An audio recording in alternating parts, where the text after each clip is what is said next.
Sometimes the quietest whispers are the ones that echo for years, tucked inside private rooms long before anyone becomes a household name. And if the rumors circling behind the scenes are to be believed, Sarah Ferguson, yes, the Duchess of York herself, has been holding on to a set of stories linked to Meghan Markle's early days in London. Not stories from palace corridors, but from dim back lounges, rooftop gatherings, and those hushed VIP corners inside Soho House, the exclusive world where only the well-connected glide through the doors. These were the days Meghan rarely speaks about. The days before Prince Harry.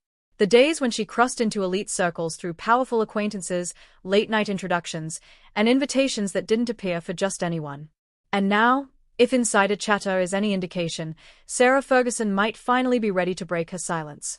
She is, as the whispers suggest, ready to share her version of how she watched Meghan rise from the far edges of London's glittering social scene, quietly stepping into the kinds of rooms where deals were whispered, alliances were built, and futures were quietly shaped long before anyone imagined she would one day walk down the aisle of St. George's Chapel. And every version of this tale begins the same way, with a warning. Fergie was there, watching, listening, noticing far more than Meghan ever expected anyone to remember. And now, according to the murmurs drifting through insider circles, she may finally be preparing to reveal her side of everything. This is where our story begins, inside the still, shadowed corners of Soho House. The place where Meghan's journey toward royal life is rumored to have quietly taken root, and where Sarah Ferguson first picked up the secrets she has allegedly guarded like carefully loaded ammunition. The royal family has weathered scandals before, but the buzz surrounding this one feels different. Heavier. Louder. Those same sources claim Sarah Ferguson is in talks for a full, unfiltered tell-all, the kind of book that has senior royals watching with stiff shoulders and tight breaths. This isn't being described as a memoir. This isn't the gentle retelling of a distant memory. This feels like a warning shot. People who claim to be close to Fergie whisper that she's done being pushed into the background, done being treated like the royal footnote the palace assumes it can overlook. They say she's finally ready to speak with nothing left to fear. And this time, her words aren't aimed solely at the royal institution. They are pointed directly at Meghan Markle. According to the speculative chatter floating behind closed doors, Fergie's potential book might include stories suggesting Meghan's rise wasn't the flawless fairy tale the public once believed. Not a sudden spark of destiny. Not a sweet, quiet romance blooming across oceans. Instead, these insiders claim Fergie has her own perspective on Meghan's early social circles, the connections she formed, and the quiet steps she allegedly took long before the world knew she and Prince Harry were even in the same orbit. For a royal family already stretched thin by tension, distance, and declining public favor, a book like this, if it ever materializes, could reopen wounds many hoped were forgotten. And Meghan, according to those same whispers, is well aware of that. What makes this twist even sharper is what people behind the scenes insist Fergie once tried to do: help. There came a moment when Fergie felt her own world slipping, her influence fading, her royal privileges drifting out of reach. In that uncertain space, she reached toward Meghan, hoping for a hand to steady her. A gesture of solidarity. A moment of support. But the whispers say things didn't unfold that way. According to the speculative chatter circulating behind closed doors, Meghan quietly stepped back. Messages went unanswered. Distance grew. And it became clear, at least to those watching from the sidelines, that Meghan no longer wanted to be connected with the York family. To Meghan, some say, it may have been strategy. To Fergie, it felt like betrayal. And betrayal from someone who knows your stories, that is the kind that cuts the deepest. Insiders claim this was the turning point. This was the moment the air shifted. This was when Fergie allegedly decided that if Meghan wanted distance, she would give her exactly that, along with the truths she had kept sealed for years. For so long, Meghan has repeated a simple version of events. She met Fergie only on the day of her royal wedding. But those who claim to have been around during Meghan's early London chapters insist the timeline is far more tangled. They say Meghan and Fergie were already moving in overlapping circles as early as 2010, long before Harry ever entered the picture. These were tight, exclusive groups, filled with people whose names almost never make headlines, yet quietly shape careers, alliances, and opportunities. Fergie knew everyone in those rooms. Meghan was learning how to navigate them. And, according to the same whispers, Fergie watched every step. How Meghan formed connections, strengthened alliances, and built the kind of network that would one day place her in Harry's path. In other words, Meghan's ascent didn't begin at the wedding aisle at all. If the whispered versions are to be believed, It began in private rooms lined with velvet ropes, behind doors that only opened for a chosen few. And now, some say Fergie is ready to reveal her own version of how it all truly began. Long before Prince Harry and Meghan Markle ever walked hand in hand into the world's spotlight, there was another wedding, a small, quiet ceremony in Jamaica. Not royal. Not glamorous. Just a tiny island chapel where no one could disappear and no face could be forgotten. Those who claim to have been close to that moment insist this is where the energy shifted. In that modest chapel stood Prince Harry, Meghan Markle, Prince Andrew, Princess Eugenie, and, of course, Sarah Ferguson.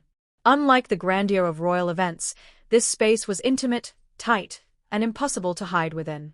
Every glance was noticed. Every gesture observed. And this is where the story takes its most intriguing turn.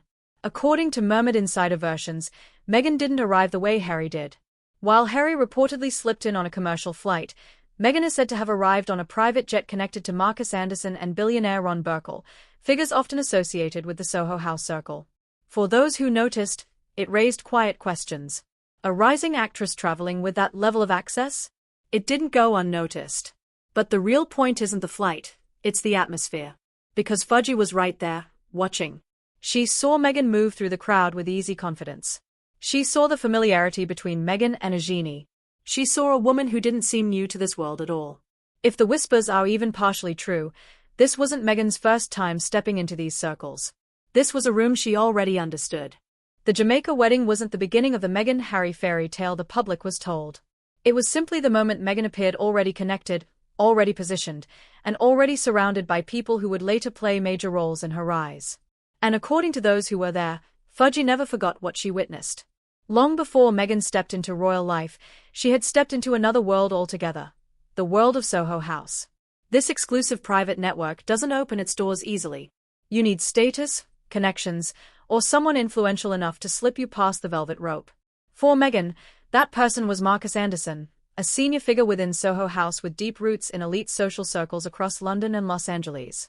He arranged introductions, opened doors, and placed her in rooms most rising actresses could only dream of entering. But he wasn't the only power player in the background. Another name floated around quietly, billionaire Ron Burkle, a man with links to both Hollywood elites and royal-adjacent circles. People familiar with the situation claimed that one of Burkle's private jets was the same aircraft Meghan allegedly used on her trip to Jamaica. To insiders, none of this seemed accidental. These connections looked strategic, an entryway into an inner circle far above the world Meghan had moved in during her acting career. And orbiting these same networks was Sarah Ferguson. Fergie wasn't an outsider looking in, she had been part of these social webs for decades. She understood the favors, the silent rules, the unwritten dynamics of elite circles, and she saw exactly how Meghan navigated them. When Meghan stepped into that world, glamorous, ambitious, magnetic, Fergie noticed everything. Insiders say this was the moment Fergie began collecting the stories she still carries today. Stories whispered at private dinners. Stories exchanged inside invitation-only parties. Stories from moments no one expected would ever be spoken out loud. And now, if Fergie truly moves forward with her rumored tell-all, these are the very stories Meghan is said to be most worried about. For years, the public heard one polished version. Meghan met Prince Harry on a sweet, simple blind date arranged by a mutual friend. But according to those who were around at the time, that storyline leaves out entire chapters. They claim Meghan was already moving inside royal-adjacent circles, thanks to Marcus Anderson, thanks to Ron Burkle, and thanks to the quiet introductions happening out of sight. This wasn't random. It wasn't accidental. And, insiders say, it definitely wasn't as spontaneous as the palace PR machine made it sound. Fergie's alleged account paints a picture not of manipulation, but of strategy, of timing, positioning, and knowing precisely which rooms mattered. Meghan, they say, understood which people held influence, and which connections could shift the direction of her life. And within those circles, one name surfaced again and again: Harry. In Fergie's rumored version, Meghan wasn't suddenly introduced to Harry out of the blue. She was already orbiting the right people, already appearing in the right social spaces, already on the radar of those closest to him. If this perspective ever becomes public, it doesn't erase their love, but it does make the origin story look far less innocent than the fairy tale version. And that, insiders claim, is exactly why Fergie's tell-all could be explosive. She knows how Meghan entered royal life. She knows the introductions, the early conversations, the rooms where first impressions were made. She knows the version of events Meghan never wanted discussed publicly. And if this book truly sees the light of day, that hidden version may finally surface. Before Meghan ever stepped onto palace grounds, she was already moving within quieter, more exclusive social circles, circles that didn't appear on red carpets and rarely appeared in photographs. According to those who observed that era, one of Prince Harry's longtime friends, Tom Inskip, had seen Meghan in those environments long before Harry met her. Not in Hollywood glamour, but in private gatherings known for wealthy guests, luxury travel, and elite party scenes. These claims were never confirmed, but insiders say the rumors circulated quietly among Harry's close friends. And Tom, being loyal, allegedly warned him. Sources claim Tom told Harry that he had seen Meghan in settings Harry had never been part of, suggesting a different side of her past. What happened next was hard to ignore. Tom Inskip wasn't invited to the wedding ceremony at all. Not even the private portion. He was cut out completely.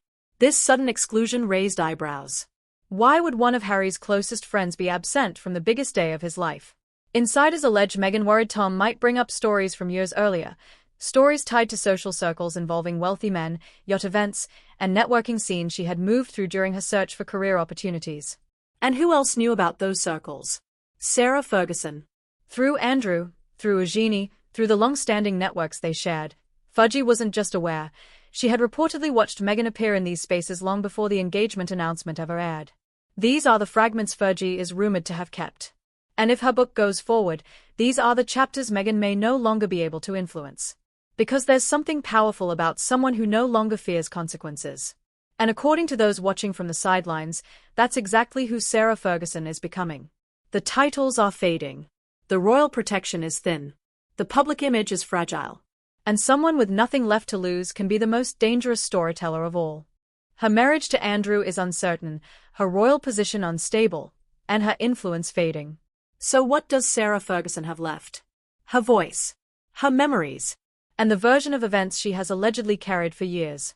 Fergie watched Meghan rise, shift, and reinvent herself. She saw her move through Soho House circles. She saw her charm influential figures. She saw her arrive at that Jamaica wedding on a private plane while Harry slipped in quietly on commercial. She saw how Meghan navigated exclusive rooms with a confidence far beyond what the public believed about her Hollywood career. And now, from a distance, across continents and across fractured royal ties, Fergie watches Meghan again. Only this time, the polished smiles and perfect interviews don't land the way they used to. The story the world hears is clean and carefully presented. The story Fergie allegedly holds is jagged, messy, and dangerous. If she speaks, everything shifts. For Meghan, this isn't just a threat to a public image. It's the unraveling of the myth she worked years to create. The fairy tale becomes tangled. The beginning becomes questionable. The middle looks strategic. And the ending, well, that's the part the world is waiting for. Because when a woman who has nothing left to lose decides to talk, she doesn't whisper, she detonates. And Meghan Markle, sitting inside her Montecito mansion, knows exactly what that means. She knows Fergie isn't bluffing. She knows the past isn't erased. She knows the doors she walked through years ago may reopen, this time with Sarah Ferguson standing on the other side, ready to reveal what she has kept quiet. And this is only the beginning.